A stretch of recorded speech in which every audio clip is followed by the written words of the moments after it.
Hello friends, ज्ञानशिला academy के YouTube channel पर आप सभी का एक बार फिर से स्वागत है।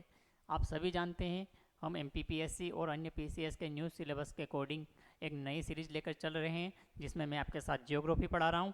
ठीक है, अब हम आपको पता ही है कुछ टॉपिक कंप्लीट कर चुके हैं पीछे, और हमारा एग्रीकल्चर अभी चल रहा है, जिसमें एक टॉपिक हमारा कंप्लीट हो गया है एग्रीकल्चर का।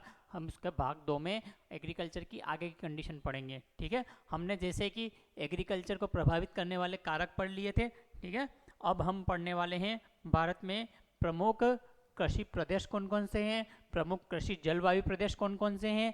इसके अलावा भारत में कृषि फसल या कृषि को प्रभावित करने वाले, किसानों को प्रभावित करने वाली जो कंडीशन कौन कौन सी है, और कृषि फसलें कौन कौन से प्रकार की होती है। सारे प्रीलिम्स में इसके क्वेश्चन बनते हैं। चलिए आइए डिस्कस करते हैं। सबसे पहले हम पढ़ते हैं भारत में प्रमुख कृषि प्रदेश। ठीक है, और भारत में कृषि प्रदेश आपको दिख रहे होंगे, मैप में देखोगे तो भारत में कुल कितने कृषि प्रदेश है। तो भारत में कुल 6 कृषि प्रदेश हैं।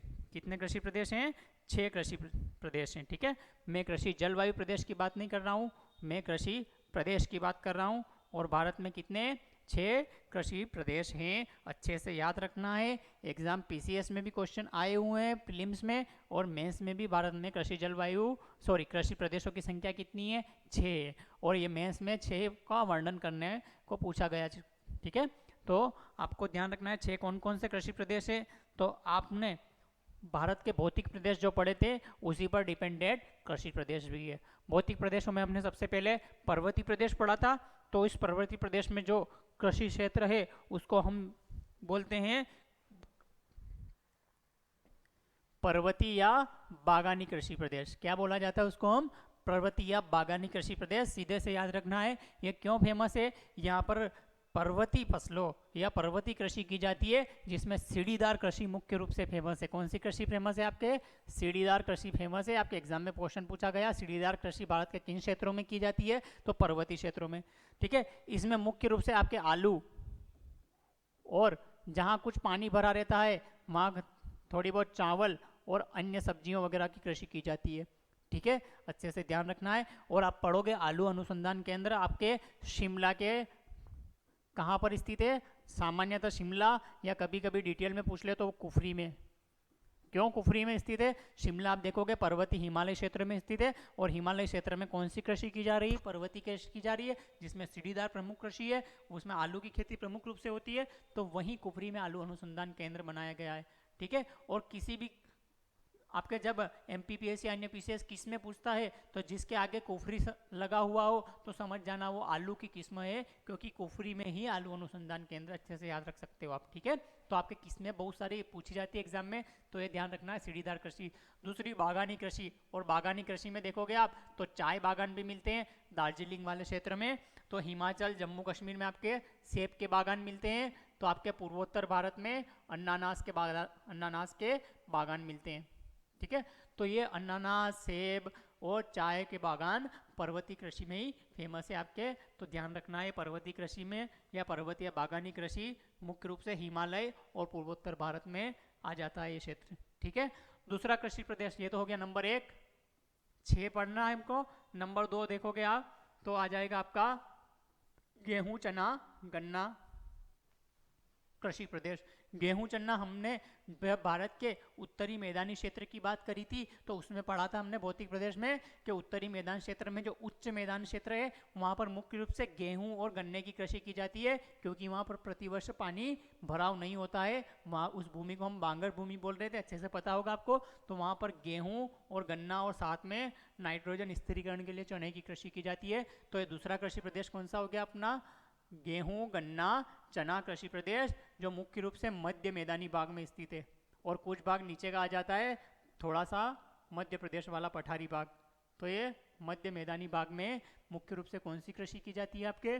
तो ये गेहूं, चना और गन्ने की कृषि की जाती है। फिर हमने मैदान में निम्नतम और तटीय मैदान भी पढ़े थे, और जो निम्नतम और तटीय मैदान है उसको हम तीसरे कृषि प्रदेश के रूप में देखते हैं। और वहाँ पर हमने पढ़ा था निम्न भाग है तो पानी का भराव ज़्यादा होता है, तो वहाँ देखोगे आप धान और जूट की कृषि की जाती है नीचे नीचे वाले क्षेत्र में। लेकिन यहाँ चाय इसलिए रखा है कि ये जो दार्जिलिंग वाला क्षेत्र है ये असम से जुड़ा हुआ है, और असम का मैदानी भाग और गंगा यमुना का मैदानी भाग और तटीय मैदान इससे जुड़ा हुआ है, तो यहाँ चाय भी लिख दिया है।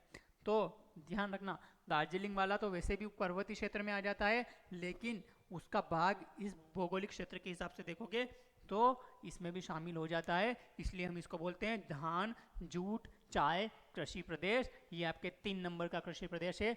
एक पर्वतीय बागानी, 2 गेहूं चना गन्ना मध्य मैदानी, और तीसरा तटीय मैदानी निम्न मैदानी वाला भाग, असम का मैदानी वाला भाग में धान, जूट, गन्ना और उसके साथ दार्जिलिंग की पहाड़ियाँ शामिल है जहाँ पर चाय की कृषि की जाती है। ठीक है, तो ये अच्छे से याद रखना है। फिर आप देखोगे चौथा कृषि प्रदेश कौन सा है, तो आपके मरुस्थली भाग पढ़ा था हमने ने, और मरुस्थली भाग में आपके मुख्य रूप से कौन सी कृषि होती है, मोटे अनाज की कृषि होती है, क्योंकि मरुस्थली मिट्टी में उपजाऊ क्षमता तो अधिक होती है लेकिन पानी की कमी होती है, और उसमें कौन सी कृषि हो सकती है, आपके मुख्य रूप से मोटा अनाज, और उसमें भी मुख्य रूप से ज्वार और बाजरे की कृषि की जाती है यहाँ पे। ठीक है, तो इसको ज्वार बाजरा कृषि प्रदेश बोलो या मोटा अनाज कृषि प्रदेश बोलो, दोनों सेम ही है। ठीक है, तो ये चौथा कृषि प्रदेश कौन सा हो गया, जो पश्चिमी राजस्थान या मरुस्थली क्षेत्र में आ जाता है, ये मोटा अनाज या ज्वार बाजरा कृषि प्रदेश के नाम से जाना जाता है।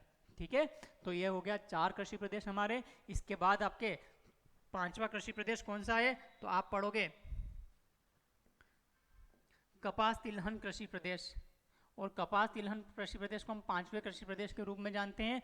ये मुख्य रूप से गुजरात का सौराष्ट्र क्षेत्र है, ये मध्य प्रदेश का मालवा का निचला वाला क्षेत्र, निमाड़ क्षेत्र आ जाता है, और दक्कन का पठार आ जाता है। ठीक है, ये पूरा का पूरा क्षेत्र किस रूप में जाना जाता है, कपास और तिलहन। इसमें कपास मुख्य रूप से काली मिट्टी का क्षेत्र है, तो कपास की खेती होती है, आप सभी जानते हो ये पूरा काली मिट्टी के क्षेत्र के रूप में फेमस है। तो पहली बात तो काली मिट्टी मतलब कपासी मिट्टी मतलब कपास की कृषि, तो कपास की कृषि के साथ साथ ये कर्नाटक वाला क्षेत्र भी आ जाता है इसमें, और यहाँ पर सूरजमुखी, ठीक है, और आपके मालवा में सोयाबीन जैसी कृषि होती है, जो किसके लिए जानी जाती है, तिलहन फसलों के रूप में जानी जाती है। तो इसको बोला जाता है कपास तिलहन कृषि प्रदेश, जिसमें महाराष्ट्र, गुजरात, मध्य प्रदेश, कर्नाटक के क्षेत्र आ जाते हैं मुख्य रूप से। ठीक है, तो ये हो गया आपका कौन सा वाला 5 नंबर का कृषि प्रदेश, अच्छे से याद रखना है। और लास्ट बचा आपका कौन सा, प्रायद्वीपीय वाला मध्य वाला भाग है, और मध्य वाला भाग में वर्षा भी कम हो रही थी, वृष्टि छाया प्रदेश था, तो उसको बोला जाता है मोटा अनाज या तिलहन कृषि प्रदेश, जहाँ पर ज्वार, बाजरा, मक्का, रागी जैसी फसलें होती है। ठीक है, और इसी को हमने लाल पीली मिट्टी क्षेत्र भी पढ़ा था इसी क्षेत्र में हमने, तो यहाँ लाल पीली मिट्टी भी कम उपजाऊ होती है, तो यहाँ मोटा अनाज और तिलहन की कृषि होती है। और ये ध्यान रखना है, इसको हम 6ठे नंबर के कृषि प्रदेश के रूप में पढ़ते हैं। तो इस प्रकार भारत में कुल कितने कृषि प्रदेश है, 6 कृषि प्रदेश। नंबर 1 पर्वतीय बागानी, नंबर 2 गेहूं चना गन्ना मध्य मैदानी, नंबर 3 धान जूट चाय तटीय मैदान और गंगा का निम्न मैदानी असम का मैदानी भाग, नंबर 5 कपास तिलहन प्रायद्वीपीय भारत में दक्कन का पठार, काठियावाड़ का पठार, मालवा का पठार, और प्रायद्वीपीय भारत का आंतरिक भाग या आपके रायलसीमा कर्नाटक का पठार, जो मोटा अनाज और तिलहन के लिए जाना जाता है। ये 6 के 6 कृषि प्रदेश वर्णन कर सकते हो, क्षेत्रों को आप ऐसे दर्शा के बता सकते हो कौन से क्षेत्र में कौन सा आ जाता है, आप कोई दिक्कत नहीं है। ठीक है, अब हम पढ़ते हैं आगे कौन से प्रदेश, ये हुए आपके कृषि प्रदेश हुए हैं। अब हम पढ़ेंगे कृषि जलवायु प्रदेश। ध्यान रखना, कृषि प्रदेश 6 हैं, जबकि कृषि जलवायु प्रदेश की बात करूं तो ये हैं आपके 15। कितने हैं, 15। ठीक है, तो अच्छे से ध्यान रखना, कृषि प्रदेशों की संख्या कितनी, 6। कृषि प्रदेशों की संख्या कितनी, 6, और कृषि जलवायु प्रदेशों की संख्या कितनी, 15। ठीक है, आपके 15 के 15 कृषि प्रदेश हम डिस्कस करेंगे, एक बार देख सकते हो छोटे अक्षरों में लिखा हुआ है, इसको हम जूम करके अच्छे से डिटेल में पढ़ेंगे। ठीक है, आपके मैंने बताया भौतिक प्रदेश पढ़े हैं आपने, बस उन भौतिक प्रदेशों को ध्यान में रखना है आपको, तो अच्छे से समझ में आ जाएगा। और भौतिक प्रदेश में हमने हिमालय क्षेत्र पढ़ा था, और हिमालय क्षेत्र में फिर वही हमने हिमालय को 2 भागों में बांटा था, पश्चिमी हिमालय और पूर्वी हिमालय। तो ये यहाँ पर 2 कृषि जलवायु प्रदेश बन जाएंगे, पश्चिमी कृषि जलवायु प्रदेश या पश्चिमी हिमालय कृषि जलवायु प्रदेश और पूर्वी हिमालयी कृषि जलवायु प्रदेश।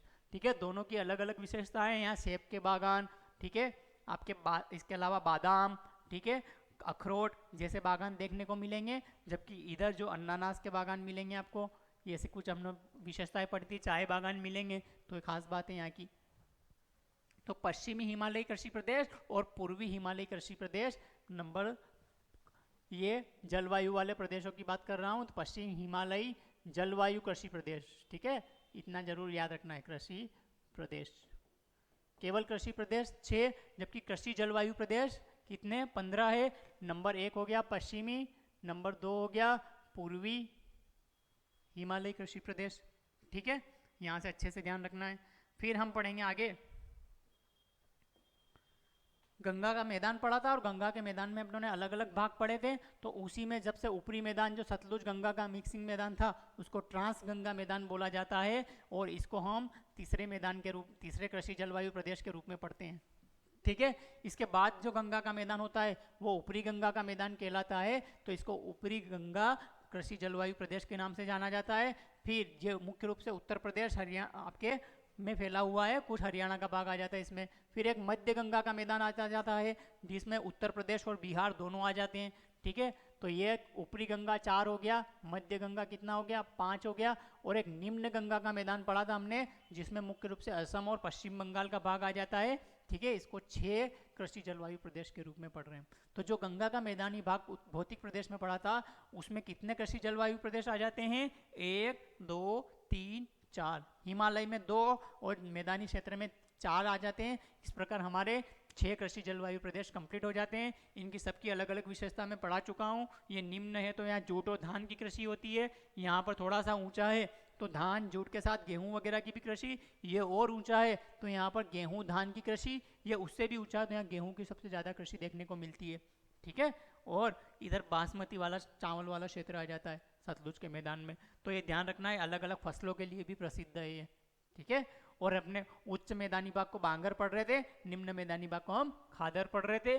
जो तटीय क्षेत्र, तलहटी क्षेत्र था हिमालय में, उसमें हमने क्या भी पढ़ा था, आपके भाबर और तराई क्षेत्र भी पढ़ा था। ये सब मैदानी क्षेत्र के ही भाग है, जो अलग अलग कृषि जलवायु प्रदेश के रूप में जाने जाते हैं, ट्रांस गंगा, ऊपरी गंगा, मध्य गंगा और निम्न गंगा। फिर हम लोगों ने तटीय मैदान भी पढ़े थे, और तटीय मैदान पढ़े थे तो आपके 2 तटीय मैदान थे, ठीक है, एक पश्चिमी तटीय मैदान, एक पूर्वी तटीय मैदान। तो इनको 2 भागों में बांट लो, पश्चिमी घाट और पश्चिमी तटीय मैदान को हम क्या बोलेंगे, पश्चिमी तटीय, पश्चिमी घाट कृषि जलवायु प्रदेश, ठीक है। तो ये 6 तो हो गए थे, ये 7, और ये पूर्वी घाट एवं पूर्वी तटीय मैदानी कृषि प्रदेश, इसको 8 नंबर दे दो आप। तो ये 2 और अच्छे से याद करने का तरीका, तो 2 ये, 4 ये और 2 ये, 8 कृषि जलवायु प्रदेश तो ये हो गए हैं। टोटल 15 है, अच्छे से याद रखना है। अब अपनों ने प्रायद्वीपीय भारत पढ़ा था, प्रायद्वीपीय भारत में पठारी क्षेत्र और पर्वतीय क्षेत्र पढ़े थे, इनको पठारी और पर्वतीय क्षेत्र के रूप में अलग अलग भागों में बांट के पढ़ेंगे। चलो ऊपर से शुरुआत करते हैं। तो एक अपनों ने मरुस्थली क्षेत्र पढ़ा था, उष्ण मरुस्थली क्षेत्र, थार मरुस्थल था, इसको हम नंबर दे देते हैं 9 नंबर। इसको बोलेंगे पश्चिमी शुष्क कृषि जलवायु प्रदेश। इसकी विशेषता बताई दी मैंने, मोटा अनाज जैसी कृषि होती है, बलुई मिट्टी पाई जाती है, सारी की सारी पूर्व विशेषताएं यहाँ डाल के आप इनका अच्छे से वर्णन कर सकते हैं, ध्यान रखिए। फिर आपके मध्य पठारी और पहाड़ी क्षेत्र आ जाता है, जिसमें मेवाड़, मालवा, बुंदेलखंड का पठार, ठीक है, ये सारे आ जाते हैं। तो ये मेवाड़, बुंदेलखंड का पठार, मालवा का पठार मध्य पठारी और पहाड़ी प्रदेश में आता है। तो ये हो गया आपका 9 और ये नंबर 10, ठीक है। फिर आप छत्तीसगढ़ और उड़ीसा की तरफ जाओगे तो वहाँ आ जाएगा आपका कौन सा, पूर्वी पहाड़ी और आपके पठारी प्रदेश, जिसमें झारखंड का पठार या रांची का पठार बोल रहे थे अपन इसको, ठीक है, छोटा नागपुर का पठार, बघेलखंड का पठार, दंडकारण्य का पठार, ये सब पढ़े थे हमने। ये सब किस में आ जाएंगे, पूर्वी पठारी एवं पहाड़ी कृषि जलवायु प्रदेश में आ जाएंगे। तो ये कितना हुआ, 11 नंबर का कृषि जलवायु प्रदेश हुआ। अच्छे से याद रखना है, ठीक है। पश्चिमी शुष्क, मध्य पठारी पहाड़ी, मालवा वगैरह बता दिया मैंने, पूर्वी में बघेलखंड, रांची का पठार वगैरह आ जाएगा, ठीक है। और फिर उसके नीचे चलेंगे तो गुजरात में हमने काठियावाड़ पठार पढ़ा था, तो उसको भी कृषि जलवायु प्रदेश में बांट दिया है, गुजरात का मैदानी और पहाड़ी क्षेत्र, ठीक है, अच्छे से याद रखना है यहाँ से। तो ये हुआ कौन से नंबर का, 11 के बाद 12 नंबर का कृषि जलवायु प्रदेश, है ना। तो ये सभी चीज़ें आपको याद रखना है। गुजरात वाला क्षेत्र गुजरात का मैदानी और पहाड़ी क्षेत्र है, या पठारी नहीं है, क्योंकि ये निचला वाला क्षेत्र आ जाता है गुजरात का मैदान, ठीक है। कच्छ का आपने रण सुना ही होगा, पूरा मैदानी भाग ही है आपके। तो ये हो गया 12 कृषि जलवायु प्रदेश। एक अपनों ने दक्कन वाला क्षेत्र पढ़ा था, ठीक है, दक्कन का पठार, कर्नाटक का पठार पढ़ा था, उसको बोला जाता है पश्चिमी पठारी और पहाड़ी प्रदेश, ठीक है। तो ये पश्चिमी पठारी और पहाड़ी कृषि जलवायु प्रदेश, ये हुआ आपके 13 नंबर का कृषि जलवायु प्रदेश। और एक हो जाएगा आपके दक्षिण वाले में रायलसीमा का पठार पढ़ा था आपने, ठीक है, कोयम्बटूर का पठार पढ़ा था, ठीक, तेलंगाना का पठार पढ़ा था, ये सब दक्षिणी पठारी पहाड़ी प्रदेश में आ जाते हैं, ठीक है। तो ये हुआ आपके 14 नंबर का कृषि जलवायु प्रदेश, दक्षिणी पठारी पहाड़ी कृषि जलवायु प्रदेश। इन सबकी विशेषताएं बता चुका हूँ मैं। दक्कन के पठार में काली मिट्टी, कपास वगैरह की कृषि, मध्य दक्षिणी पठारी में आपको पता है शुष्क आपके वृष्टि छाया प्रदेश था, शुष्क कृषि की जा रही थी यहाँ पे, ठीक है। तो अच्छे से ध्यान रखना है। और लास्ट वाला जो द्वीपीय कृषि प्रदेश, जिसमें अंडमान निकोबार के और लक्षद्वीप के द्वीप आ जाते हैं, ये लक्षद्वीप है, ये अंडमान निकोबार के द्वीप है, ठीक है। और इन अंडमान निकोबार के द्वीपों को द्वीपीय कृषि जलवायु प्रदेश के रूप में 15वें कृषि जलवायु प्रदेश की संज्ञा दी है। इस प्रकार भारत में आपने कितने कृषि जलवायु प्रदेश पढ़े हैं? कुल 15 कृषि जलवायु प्रदेश पढ़े हैं। प्रीलिम्स में भी कोई कृषि प्रदेश का किधर से विस्तार है अच्छे से पूछा जा सकता है, और मेंस में तो बिल्कुल 101% क्वेश्चन बनना ही है कि भारत में कुल कृषि जलवायु प्रदेशों की संख्या कितनी है? 15 है। कृषि प्रदेशों की संख्या कितनी है? 6 है। अच्छे से याद रखना, ठीक है। तो ये आपके कृषि प्रदेश और कृषि जलवायु प्रदेश हुए। चलिए देरी नहीं करते हुए आगे बढ़ते हैं। आगे बढ़ेंगे तो हम पढ़ेंगे भारतीय कृषि की विशेषताएं, ठीक है। भारतीय कृषि की कुछ प्रमुख विशेषताएं मेंस के में क्वेश्चन बनती हैं। साथ ही साथ आपके निम्न में से कौन सी विशेषता भारतीय कृषि की नहीं है, और व्यापारिक कृषि दे देगा उसमें, तो आपको ध्यान रखना वो विशेषता नहीं है। कौन कौन सी विशेषता है अच्छे से देखेंगे अपन। व्यापारिक कृषि अमेरिका वगैरह में की जाती है, ठीक है।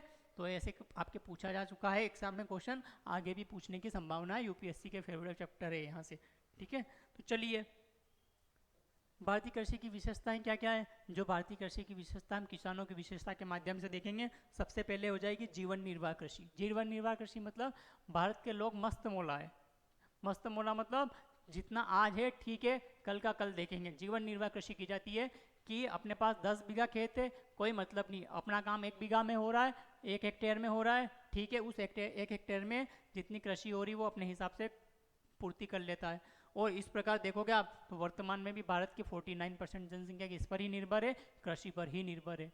क्यों? क्योंकि जीवन निर्वाह कृषि करते हैं, कुछ मिनिमम उत्पादन के साथ हम कृषि करते हैं, ठीक है। हम कभी प्रॉफिट नहीं देखते हैं कृषि में, अधिशेष उत्पादन की ओर अब धीरे धीरे बढ़ रहे हैं, लेकिन अभी तक नहीं बढ़े थे, ठीक है। तो ध्यान रखना भारत की कृषि कौन सी है? जीवन निर्वाह कृषि है। यहाँ के किसान, ठीक है, आपके किस रूप में कृषि करते हैं? केवल आपके जीवन को व्यतीत करने के हिसाब से कृषि करते हैं। और उसमें भी खास बात यह है कि जीवन को व्यतीत करने के साथ साथ कौन सी फसलों पर ध्यान देते हैं? केवल और केवल वो अनाज की फसलों पर ध्यान देते हैं।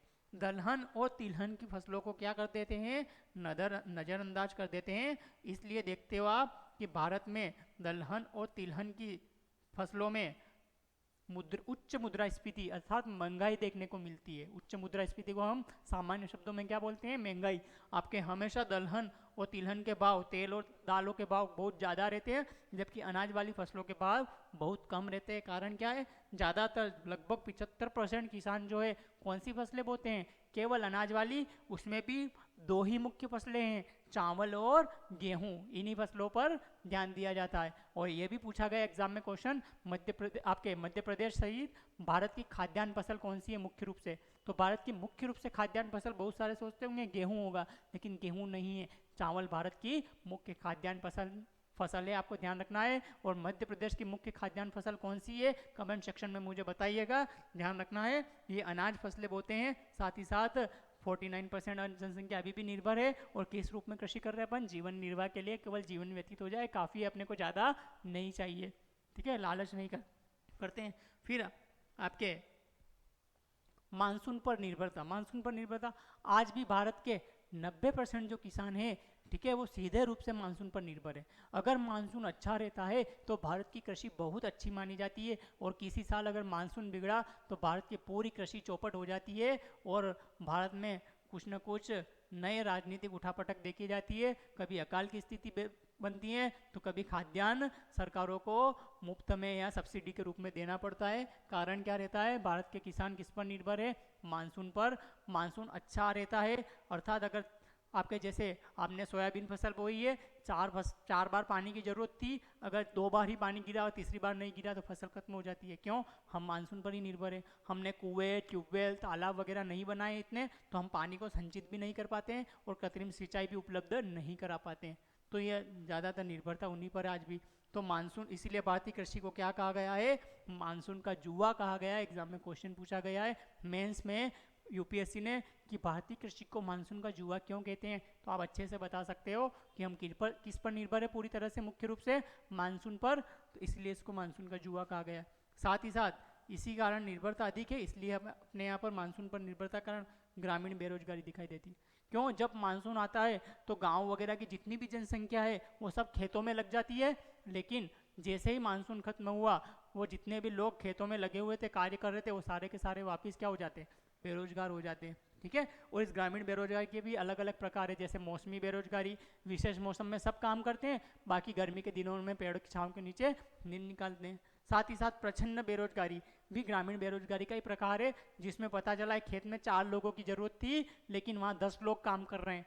तो 4 लोगों की जरूरत थी लेकिन 10 लोग काम कर रहे हैं, तो इसको बोलते हैं मन प्रच्छन्न बेरोजगारी या छिपी हुई बेरोजगारी। जरूरत नहीं थी फिर भी ज़्यादा लोग काम कर रहे हैं।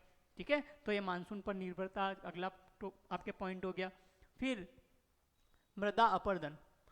ठीक है। भारत में वर्तमान में सबसे ज़्यादा अगर कोई समस्या प्रभावित कर रही है भारतीय कृषि को, या विशेषता कौन सी प्रमुख है, तो मृदा अपरदन की है। किस कारण? एक तो वनों की कटाई। वनों की कटाई इतनी हो चुकी है कि आपके पर्वतीय क्षेत्रों में मुख्य रूप से जूमिंग कृषि के कारण सबसे ज़्यादा वनों की कटाई हुई है। आज भी जंगलों में कई बार आग की घटनाएं देखी जाती इसी जूमिंग कृषि के कारण। ठीक है। जिससे लगातार मृदा का अपरदन हो रहा है, भूस्खलन जैसी घटनाएं देखी जाती है आए दिन। ठीक है। तो ये ध्यान रखना है। इसके अलावा अत्यधिक पशुचारण। भारतीय किसानों की एक खास विशेषता है कि भारत के जो किसान हैं वो कृषि के साथ साथ, ठीक है, पशुपालन भी करते हैं, और पशुपालन के कारण आपके उन पशुओं को एक ही क्षेत्र में अधिक समय तक चराया जाता है, तो मृदा की पकड़ जो होती है घास द्वारा ढीली हो जाती है और मृदा अपरदन की समस्या देखी जा रही है। इसके बाद अत्यधिक सिंचाई। हरित क्रांति के क्षेत्र में मृदा अपरदन की समस्या वर्तमान में और भी ज़्यादा उजागर हुई है। कारण क्या है? वहाँ बहुत ज़्यादा सिंचाई की गई, बहुत ज़्यादा सिंचाई की गई, तो मृदा जो ऊपर जो पकड़ थी वो धीरे धीरे पूरी क्षतिग्रस्त हो गई है, और उसके कारण वहाँ पर मृदा अपरदन देखा जा रहा है। साथ ही साथ नहरों के किनारे मृदा अपरदन ज़्यादा देखा जा रहा है। ठीक है। तो वनों की कटाई, जूमिंग कृषि के कारण पशुचारण और अत्यधिक सिंचाई मृदा अपरदन का प्रमुख कारण है, जो भारतीय कृषि की एक विशेषता है। ठीक है। और साथ ही साथ किसान भी अपने खेतों में आपके नालीदार कृषि नहीं करते हुए अवैज्ञानिक कृषि करते हैं, जो भी मृदा अपरदन का एक कारण है। अच्छे से ध्यान रखना है। आपने देखा होगा गाँव वगैरह में आपके किसान क्या करते हैं, रात में खेत में पानी डाल के आ जाते हैं, खेत के चारों ओर अच्छे से किनारे बाढ़ नहीं बनी होती है, तो वो पानी तो बाहर निकलता ही निकलता है खेत से, साथ साथ अपनी मिट्टी भी बहा के ले जाता है। और इसके ऊपर तो आपके एक पूरी कहानी बनी हुई है, आपने बचपन में पढ़ी होगी, आरुणि की गुरुबत्ती। ठीक है। एक आरुणि नाम का छोटा बच्चा रहता है, एक ऋषि रहते हैं, वो अपने खेतों की रक्षा के लिए, उस रात में बारिश होती है तो उसको भेजते हैं, वो देखता है खेत की मेड़ टूट जाती है तो वो खुद ही लेट जाता है, ताकि क्या, फसल के साथ मिट्टी भी नहीं बहे और पानी भी नहीं बहे और फसल सुरक्षित रहे आपके। तो ये देखा होगा आपने। तो ये मृदा अपरदन की समस्या आप छोटे छोटे क्लासों में पढ़ चुके हो, उनको वहाँ से कलेक्ट कर सकते हो। फिर आगे पढ़ते हो आप कौन सी? कृषि पर जनसंख्या का अधिक दबाव। आपको पता है भारत की जनसंख्या कितनी है? 121 करोड़। 2011 के जनगणना के अनुसार बता रहा हूँ मैं। इस 121 करोड़ जनसंख्या, ठीक है, आपके भारत जो है विश्व के कुल भौतिक प्रदेश का लगभग 2.4% है। ठीक है। इस 2.4% में भी बहुत कम क्षेत्र है जहाँ पर कृषि की जाती है। उस कृषि पर कितनी जनसंख्या निर्भर है? आपके 121 करोड़ जनसंख्या निर्भर है। तो हमेशा दबाव बना रहता है। अगर मान के चलो 2-4 साल तक अगर अच्छी फसल नहीं हो तो भारत की जनसंख्या जितनी दिखाई दे रही कि कृषि संकट के कारण बहुत कम हो सकती है, भूखमरी अकाल की स्थिति में जा सकती है। ठीक है। तो हमेशा दबाव बना रहता है। और साथ ही साथ आप देखोगे प्रति हेक्टेयर उत्पादन तो ठीक ठाक रहता अपना, वैसे भी वैश्विक उत्पादन से अपना प्रति हेक्टेयर उत्पादन कम है। ठीक है। लेकिन प्रति व्यक्ति उत्पादन और भी कम है। क्यों? क्योंकि एक खेत में 10 लोग काम कर रहे थे, और अगर 10 क्विंटल गेहूं हुए एक हेक्टेयर में, ठीक है, तो पर व्यक्ति के हिसाब से कितना ही आया? केवल 1 क्विंटल ही आया। और 1 क्विंटल ही आया तो आपके प्रति व्यक्ति उत्पादन कम हुआ कि नहीं हुआ? अगर यही इसी जगह अगर 4 लोग काम कर रहे होते या 2 लोग काम कर रहे होते तो ये 5-5 क्विंटल हो जाता है।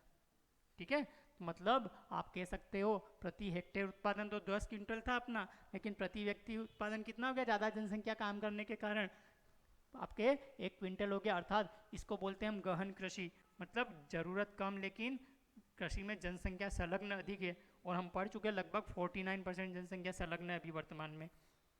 तो ये आपके कृषि पर जनसंख्या का दबाव भारत में बना ही रहता है और ये एक प्रमुख समस्या है अपने यहाँ पर, जो एक कृषि की विशेषता है। इसके अलावा मृदा प्रदूषण, हम मृदा अपरदन पढ़ चुके हैं, लेकिन मृदा प्रदूषण भी एक प्रमुख समस्या है। ये हरित क्रांति के क्षेत्र जो रहे थे भारत में, वहाँ पर सबसे ज़्यादा देखी गई है। उसको हरित क्रांति के दोष के रूप में भी हम आगे वीडियो में पढ़ेंगे, जिसमें रासायनिक उर्वरक और कीटनाशकों का इतना अधिक उपयोग किया गया कि मृदा की जो उर्वर क्षमता थी वो एक तरह से नष्ट हो गई है। और आपके जो भारत रत्न MS स्वामीनाथन भी कह चुके हैं कि हमने जो हरित क्रांति की थी वो अपने ना भारत की खाद्यान्न आवश्यकता की पूर्ति के लिए की थी, लेकिन अब आवश्यकता है कि वो पूर्ति हमारी अच्छी कंप्लीट हो चुकी है, तो हम वापस प्राकृतिक कृषि की ओर लौटे या फिर जैविक कृषि की ओर लौटे, क्योंकि हमारे यहाँ की मृदा जो है पूरी तरह से क्या हो चुकी है? प्रदूषित हो चुकी है। अब उसमें इतनी क्षमता नहीं बची है कि वो आने वाले समय में इतनी बड़ी जनसंख्या का भरण पोषण कर सकेगी।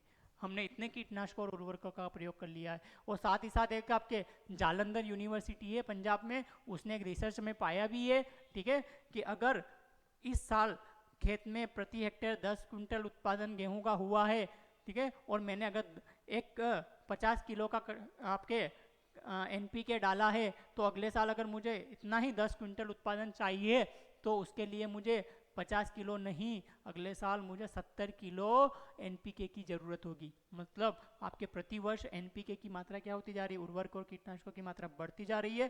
क्यों? उत्पादन को बढ़ाने के लिए। अगर आप कम कर दोगे तो उत्पादन गिर के नीचे आ जाएगा।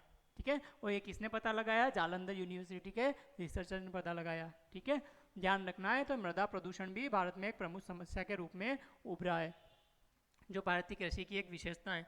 इसके बाद और कौन सी विशेषता है? तो सिंचाई के साधनों का अभाव रहा है भारत में भैया। आप देखोगे, मैंने बताया था मानसून पर निर्भरता हो गई, तो मानसून पर निर्भर है तो आप सिंचाई के साधन कुएं नहीं बनाओगे, तालाब नहीं बनाओगे, पानी को एकत्रित करने के चीज़ें नहीं बनाओगे।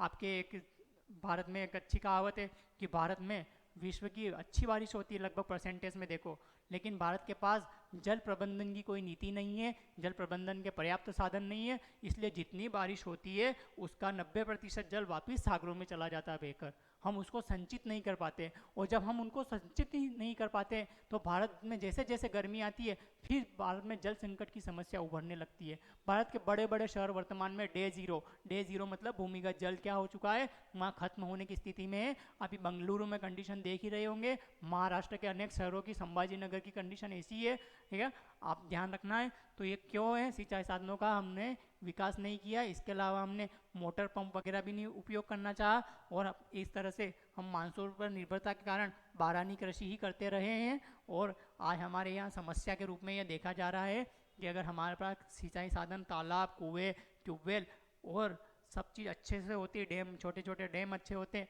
तो हमें जल संकट की सामना नहीं करना पड़ता। तो आपके तो कृषि में तो जल का संकट है ही है, वर्तमान में पेयजल भी प्रमुख संकट के रूप में उभरा है, और ये भी हम पढ़ेंगे। फिर आपके किसानों का भाग्यवादी और रूढ़िवादी, ये सबसे बड़ी अलग ही विशेषता है कृषि। आपके भारत के किसान ज़्यादातर सोचते हैं कि चलो हमने बो दी, जितनी फसल होना होगी, भगवान को जितना देना होगा उतना दे देगा, अपने को क्या करना है? अपने को बस केवल क्या पेट भरना है, मतलब वही मानसून पर निर्भरता और जीवन निर्वाह करना है। और अगर मान के चलो एक खेत में 10 क्विंटल गेहूँ हो सकते थे अगर वो अच्छी मेहनत करता, लेकिन उसने मेहनत नहीं करी और वहाँ पर 2 क्विंटल ही गेहूँ हुए, तो वो क्या हो गया? भाग्यवादी और रूढ़िवादी हो गया। अर्थात वो अपने आप वो उस 2 क्विंटल को भी भगवान की देन मान देता है और मेहनत नहीं करता है, और अशिक्षा भी है, साथ ही साथ अंधविश्वास भी है इस कारण भारत में कृषि का उत्पादन क्या है, बहुत ही कम है। तो ये भारतीय किसानों का रूढ़िवादी और भाग्यवादी होना भी एक प्रमुख बहुत बड़ी प्रॉब्लम है। वो नई नई फसलों का भी प्रयोग नहीं करना चाहता है, वो जो कुछ परंपरागत फसलें बोता रहा है वही फसलें अपने क्षेत्र में बोता है, जबकि उसको पता होना चाहिए, जागरूक होना चाहिए वो कि और भी फसलें बो सकता हूँ मैं, उससे अच्छा प्रॉफिट कमा सकता हूँ, लेकिन नहीं करता। वो जोखिम भी नहीं लेना चाहता है, साथ ही साथ क्या भी है, भाग्यवादी और रूढ़िवादी भी है, मतलब परंपरागत चीज़ें ही लेकर चल रहा है। तो ये सारी की सारी विशेषताएं किसकी हुई है, भारतीय कृषि की हुई है। आपको अच्छे से ध्यान रखना है, एग्जाम में पूछी जा सकती है और बिल्कुल मेंस में तो पूछी जा चुकी है। भारतीय कृषि की विशेषताएं कौन कौन सी थी, जीवन निर्वाह कृषि, मानसून पर निर्भरता, मृदा अपरदन, कृषि पर भारी जनसंख्या का दबाव, फिर मृदा प्रदूषण, सिंचाई के साधनों का अभाव और किसानों का क्या, भाग्यवादी और रूढ़िवादी होना। ये सारी की सारी विशेषता किसकी है, भारतीय कृषि की है आपके। चलिए, ये वहाँ से क्वेश्चन बनेंगे ही बनेंगे मेंस में। फिर अगला टॉपिक है, यहाँ से प्रीलिम्स में भी क्वेश्चन बनते हैं, बहुत सारे बने हुए हर साल या 1-2 साल छोड़ के यहाँ से क्वेश्चन बनता है। भारत में कृषि फसलों के प्रकार, ठीक है, और भारत में कृषि फसलों के प्रकार मुख्य रूप से 3 है। कौन कौन से कृषि फसलों के प्रकार है, चलिए चर्चा कर लेते हैं। तो भारत में कृषि फसलों के प्रकार मुख्य रूप से कौन कौन से, खरीफ की फसलें, रबी की फसलें और जायद की फसलें। ये आपके भारत में कृषि फसल के प्रकार है, खरीफ, रबी और जायद की फसलें। ये नकदी फसलें अलग से लिख लेना, अभी नोट डाउन करके, इसको बाद में डिस्कस करूंगा मैं। पहले हम मुख्य रूप से यही प्रकार पढ़ेंगे।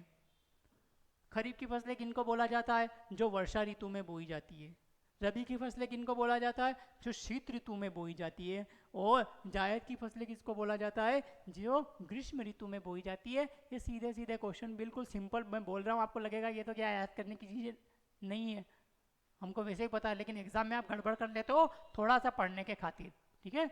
तो आपको ध्यान रखना है, वर्षा ऋतु में बोई जाने वाली फसलें खरीफ की, शीत ऋतु में बोई जाने वाली फसलें रबी की, और ग्रीष्म ऋतु में बोई जाने वाली फसलें कौन सी है, आपके जायद की फसलें हैं, ध्यान रखना है, ठीक है। और कथन के रूप में पूछा जा सकता है कि शीत ऋतु में काटी जाने वाली फसलें, अब यहाँ पर मैं बोई जाने वाली बोल रहा हूँ, और जो वर्षा ऋतु में बोएंगे उसको शीत ऋतु तक आते आते काटेंगे, जो शीत ऋतु में बोएंगे उसको ग्रीष्म ऋतु तक आते आते काटेंगे। तो ये ध्यान रखना है।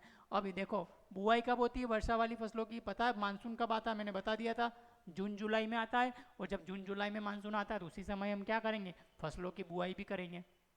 और उनकी कटाई कब की जाती है आपकी, तो कटाई की जाती है सितंबर अक्टूबर में, अर्थात दिवाली जब भी आती है आप देखोगे जितनी भी खरीफ की फसलें होती है उनकी कटाई उस समय कंप्लीट हो जाती है, और इसी को हम दिवाली के पर्व के रूप में भी मनाते हैं। तो एक ये कृषि से संबंधित त्यौहार भी है दिवाली। आप देखोगे दिवाली का धार्मिक महत्व तो है ही है, लेकिन एक सामाजिक और कृषिगत महत्व भी है कि हमारी फसल खरीफ वाली पक जाती है, घरों में आ जाती है, आपके लोगों के पास पर्याप्त पैसा होता है तो वो मार्केट में खर्च करते हैं, और अलग अलग दिन अलग अलग चीज़ों के लिए खर्च करते हैं। तो उस रूप में हम दिवाली को अलग अलग दिन अलग अलग रूप में मनाते हैं, और उसमें आपके पशु और खेतों की भी पूजा की जाती है, आप सभी जानते हो, गोवर्धन पूजा के रूप में।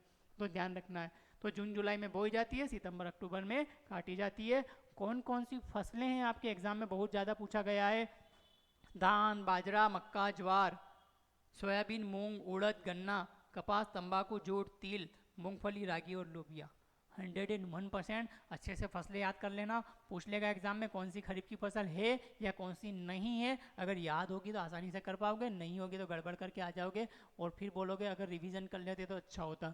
तो ध्यान रखना है, ये सारी की सारी फसलें जो है ये कौन सी फसलें हैं, खरीफ की फसलें हैं, अच्छे से याद रखना है। अब हम रबी की बात करते हैं। शीत ऋतु में बोई जा रही थी, तो अर्थात अक्टूबर नवंबर में बोई जाती है, और कब काटी जाती है, मार्च अप्रैल में काटी जाती है।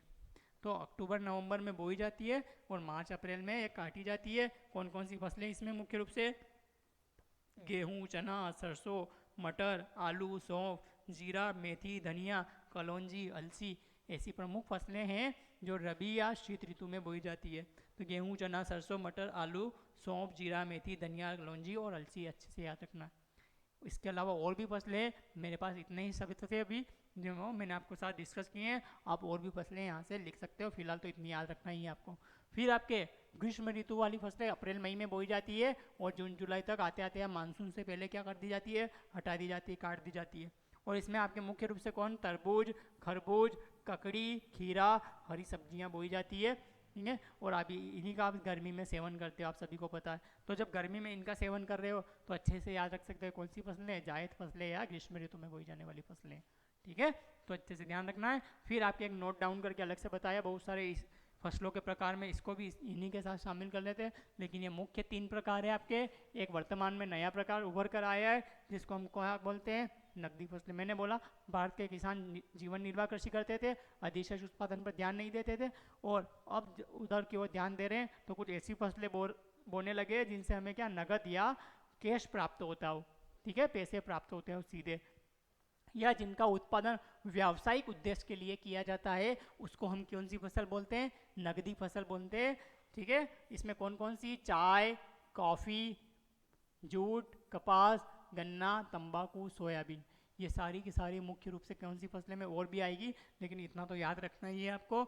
चाय, कॉफ़ी, जूट, कपास, गन्ना, तंबाकू, सोयाबीन, ये सारी की सारी किस प्रकार की फसलें हैं, ये सब नकदी फसलों के रूप में आ जाती है। इसमें ये मत ध्यान रखना कि कौन सी रबी की कौन सी फसल, अगर रबी में बोई जा रही है और उससे नगद प्राप्त हो रहा है तो भी वो नकदी फसल है। खरीफ में बोई जा रही है और उससे भी नगद प्राप्त हो रहा है या व्यावसायिक उद्देश्य के लिए बोई जा रही है तो वो नकदी फसल हो सकती है। और ग्रीष्म ऋतु में भी बोई जा सकती है, ठीक है। तो ये तीनों ऋतुओं में बोई जा सकती है नकदी फसल, मतलब इसका उद्देश्य क्या होना चाहिए, व्यावसायिक होना चाहिए, ठीक है। तो आपके आज हम ने इतना कुछ पढ़ लिया है। अब हम नेक्स्ट क्लास में भारत की मुख्य कृषि फसलें पढ़ेंगे, कौन कौन सी फसलें हैं, कौन कौन सी उनकी वैरायटी है, कौन सी फसल के लिए कितना पानी होना चाहिए, कितना तापमान होना चाहिए, कौन सी मिट्टी होना चाहिए, है ना, वो हम नेक्स्ट क्लास में डिस्कस करेंगे। आज के लिए इतना ही। Thank you so much.